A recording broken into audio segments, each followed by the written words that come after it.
सभी मित्रों को नमस्कार। दो प्रकार के धर्म जगत में प्रचलित रहे हैं, एक साधनावादी धर्म और दूसरे प्रार्थनावादी धर्म। योग वाले धर्म, भक्ति वाले धर्म, कर्म वाले धर्म, भाव वाले धर्म, इन दोनों का फर्क समझना महत्वपूर्ण होगा। हमें अपना रास्ता चुनने में भी आसानी होगी। भक्त मानते हैं कि परमात्मा ऊपर है, आकाश जैसा, फूल जैसा है। योग मानता है परमात्मा हमारा मूल उद्गम है, नीचे है, सोई हुई शक्ति है, उसे जगाना है, जड़ जैसा, मूल जैसा। दोनों में बड़ा फर्क है। यूं तो ऊपर और नीचे दोनों शब्द सापेक्ष हैं, रिलेटिव हैं। इसकी कोई एब्सोल्यूट वैल्यू नहीं है। जैसे हम कहते हैं पूरब पश्चिम, ये काम चलाऊ है। भारत के पश्चिम में यूरोप है, यूरोप के पश्चिम में अमेरिका है, अमेरिका के पश्चिम में जापान है, जापान के पश्चिम में भारत है। धरती गोल है। उल्टी तरफ से देखो, भारत के पूरब में जापान है, जापान के पूरब में अमेरिका है, अमेरिका के पूरब में यूरोप है, यूरोप के पूरब में हिंदुस्तान है। अगर हम पूरब पूरब चलते जाएं तो हम पश्चिम में पहुंच जाएंगे। पश्चिम पश्चिम की तरफ बढ़ते जाएं तो जिसे हम पूरब कहते हैं वहां पहुंच जाएंगे। क्या पूरब, क्या पश्चिम? कहां से तय करोगे कि यहां से शुरुआत होती है? तो जैसे पूरब पश्चिम, उत्तर दक्षिण सापेक्ष शब्द हैं, हमने मान लिया, ठीक वैसे ही अधिकांश शब्द सापेक्ष हैं, ऊपर नीचे भी सापेक्ष है। तो परमात्मा शक्ति को कोई कहता है ऊपर है, कोई कहता है नीचे है, कोई कहता है उद्गम है, कोई कहता है परम लक्ष्य है।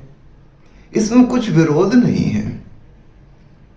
जैसे सागर है, जल का विराट भंडार, वहां से भाप उगती है, मानसून की हवाएं बादल बना के ले जाती हैं दूर दूर पर्वतों पर, मैदानों में, वहां बारिश हो जाती। फिर नदी नाले, फिर बड़ी बड़ी नदियां दौड़ पड़ती सागर की तरफ, फिर सागर में मिल जाती। इस वर्तुल में किस बिंदु को कहोगे कि ये स्टार्टिंग पॉइंट है? कौन सा गंतव्य है, कौन सा उद्गम है? कहां से पानी आ रहा, कहां पानी जा रहा? हम जैसा भी चाहें वैसा कह सकते हैं। कुछ विपरीत बातें नहीं है। एक गोल सर्किल है, सीधी रेखा नहीं है।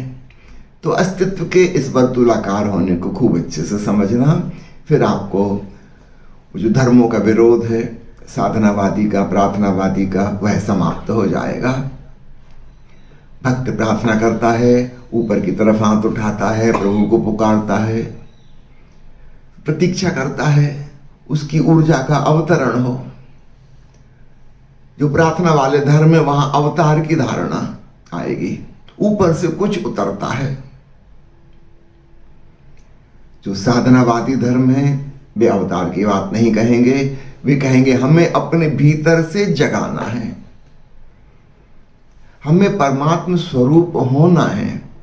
हम परमात्मा के बीज हैं, हम अंकुरित हों, हम में जड़ें निकलें, हम में अंकुर आए, ऊपर वृक्ष बड़ा हो, फल फूल लगें, वे फूल परमात्मा के होंगे।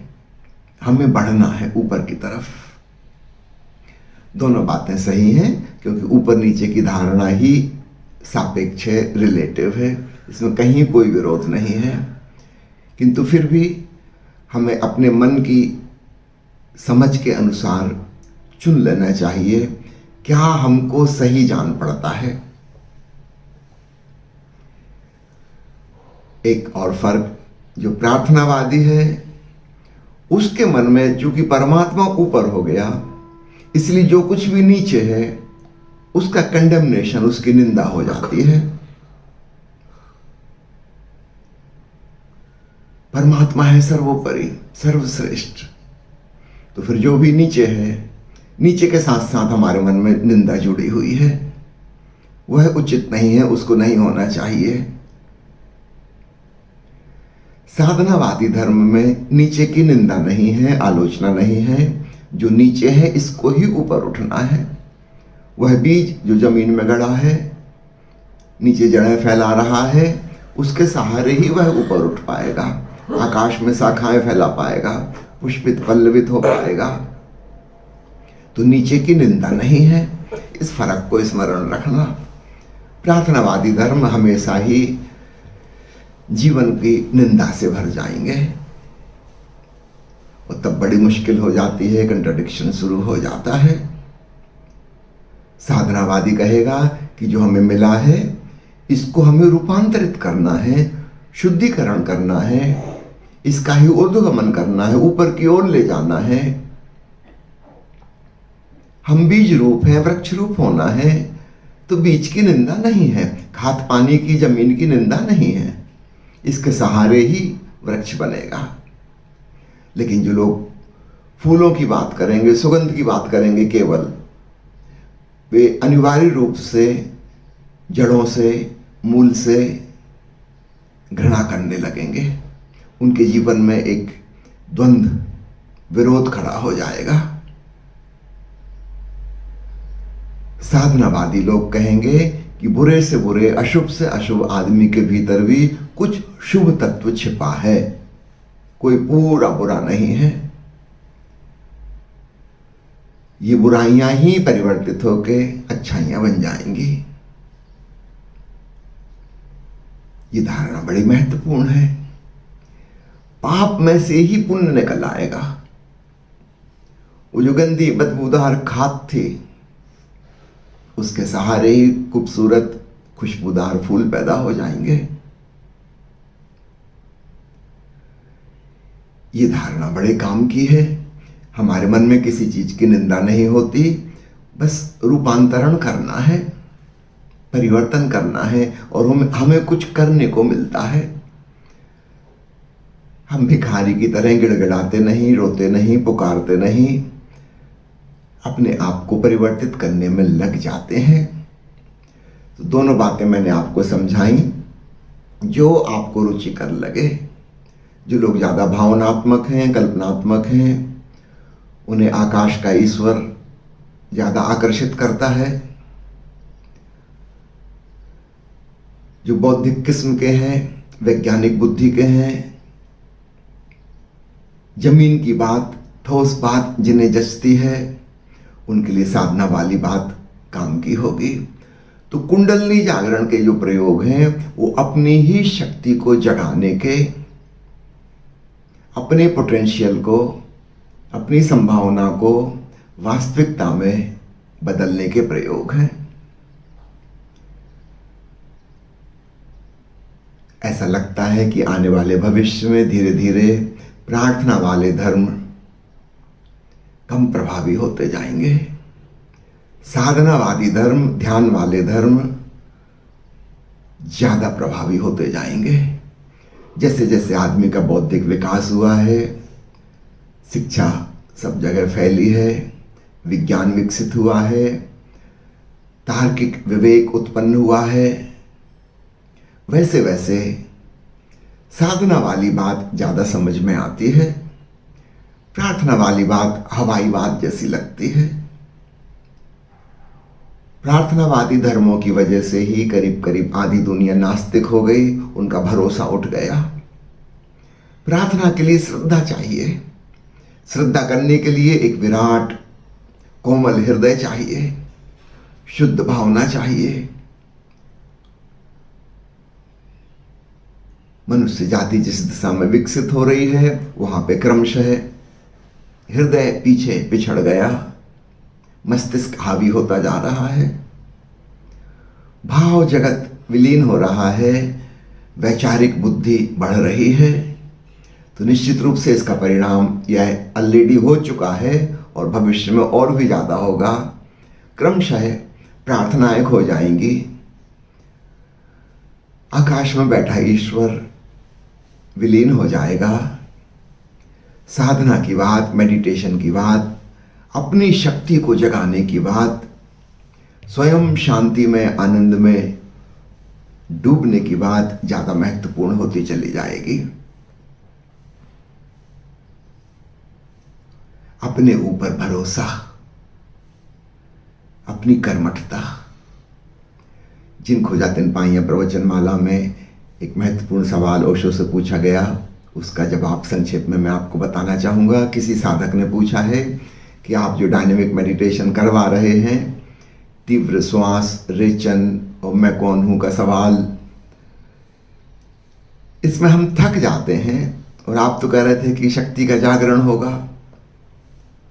तो ओशो ने समझाया कि ऐसा समझो कि तुम्हारा तन और मन थक रहा है।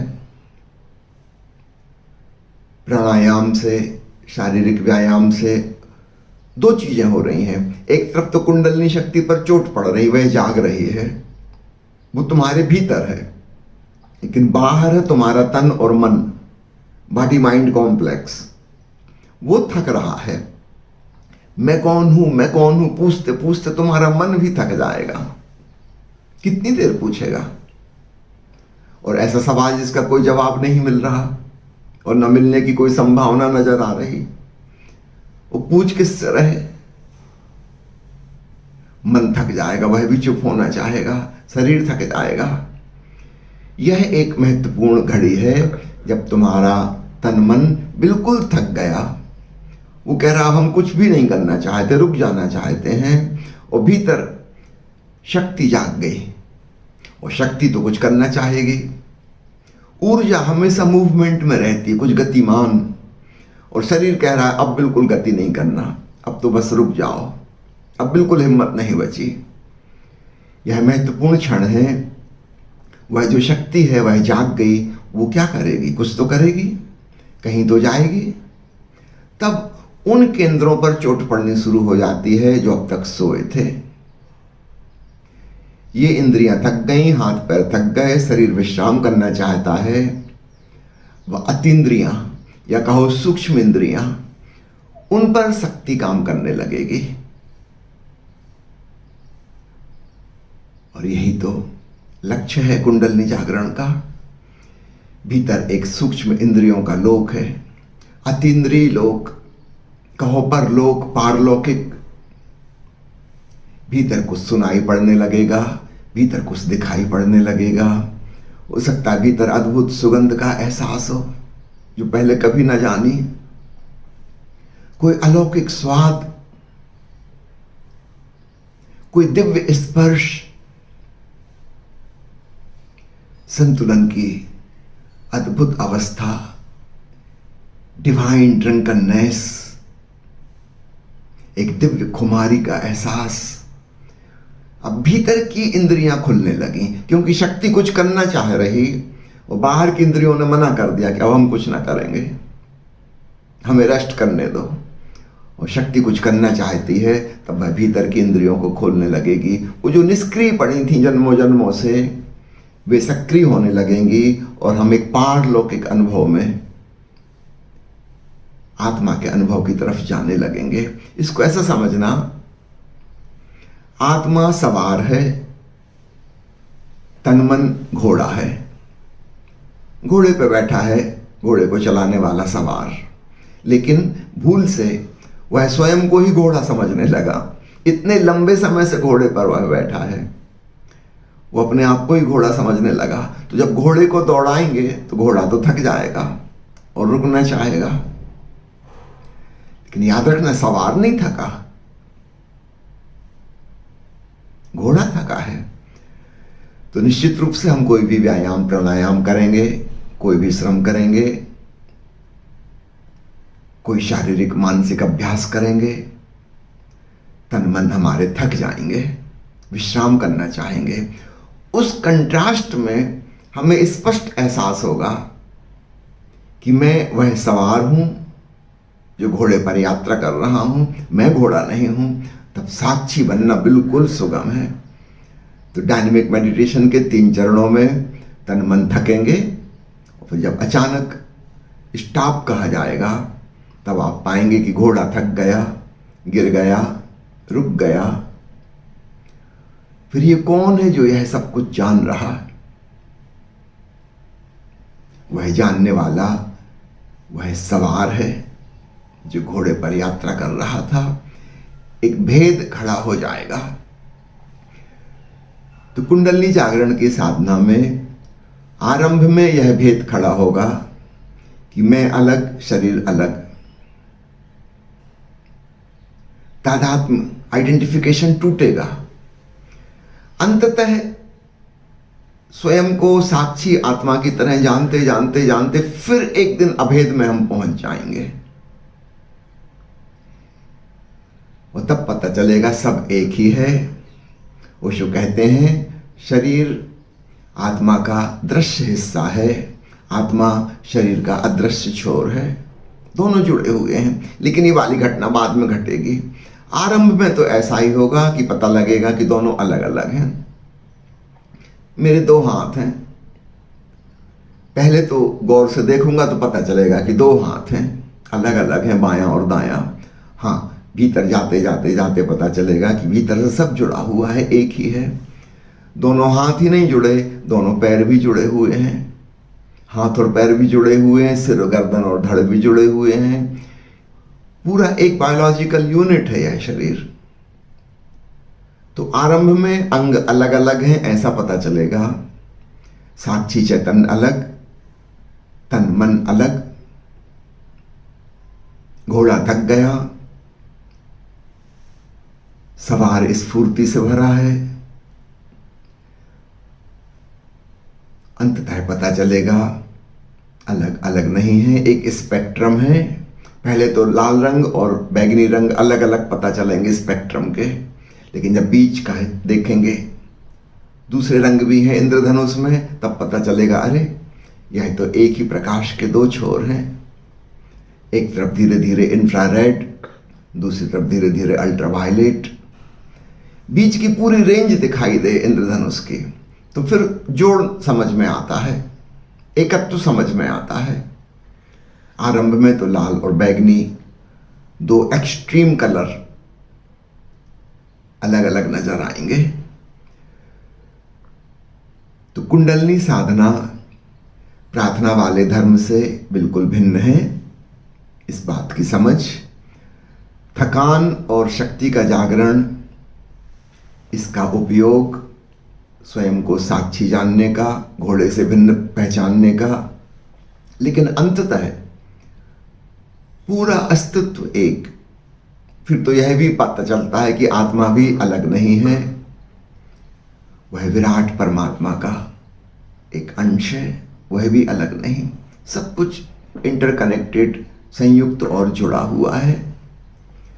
तो कुंडली साधना शरीर की तैयारी है अशरीरी की तरफ जाने के लिए, दृश्य की तैयारी है अदृश्य में प्रवेश के लिए, बाहर की तैयारी है भीतर अंतर यात्रा करने के लिए, स्थूल की तैयारी है सूक्ष्म को पकड़ने के लिए। लौकिक इंद्रिय की पकड़ में जो आता है वहां से हम शुरू करेंगे और पारलौकिक अतीन्द्रिय में पहुंचने के लिए तैयार होंगे।